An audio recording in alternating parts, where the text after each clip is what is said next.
Hello and welcome to your Yale Week. I'm Lauren Chapey and here are this week's top stories. On Wednesday night, hundreds of labor union members, New Haven residents, clergy, and students gathered at City Hall for the Unity Rally, an event that aimed to show solidarity and commitment to job security movements in New Haven. The ralliers asked Yale to agree to a union vote without intimidation for Local 33, the unofficial graduate student union, as well as better job security and more access to university jobs for the broader Elm City community.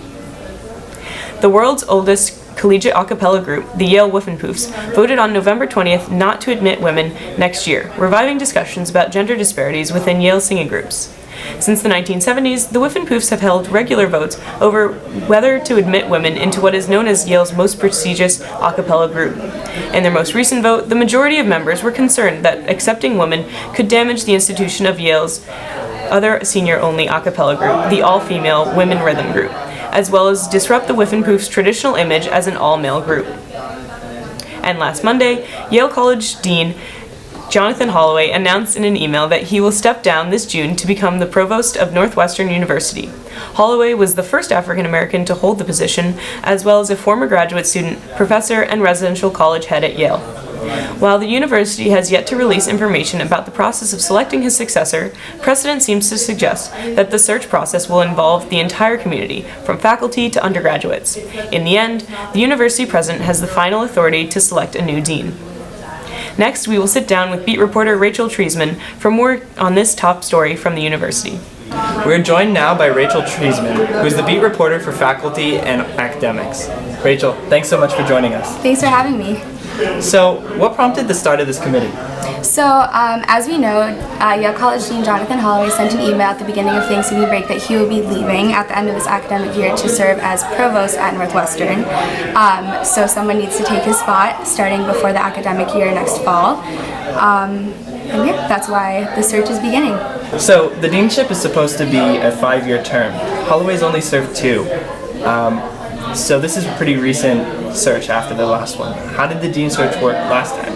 Sure, yeah. So the last time there was a search for Yale College Dean was in 2014, and that was actually an interesting year because not only were they looking for a dean, they were also looking for the dean of the Graduate School of Arts and Sciences, who is Lynn Cooley, and they also had created the position of dean of the Faculty of Arts and Sciences here, which is Tamar Gendler, and that position hadn't existed previously. So in 2014, they were actually looking for a dean, and then actually 3 deans at once.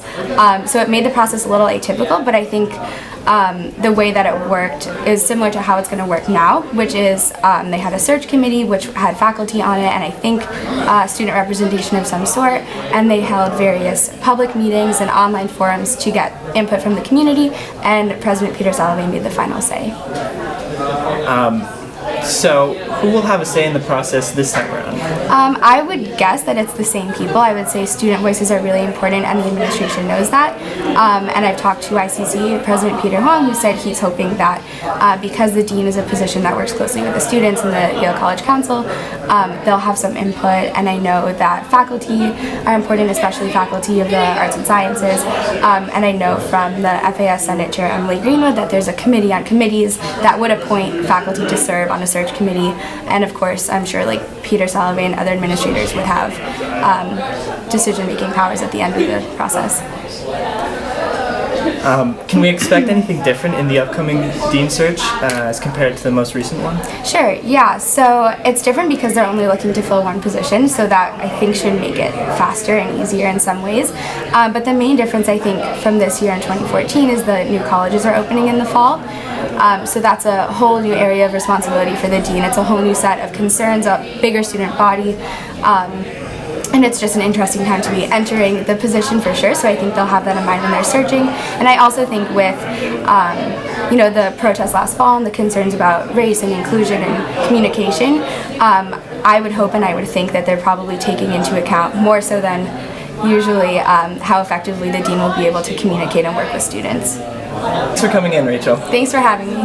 From everyone at YTV, this has been Tommy Atlee, and thanks for watching.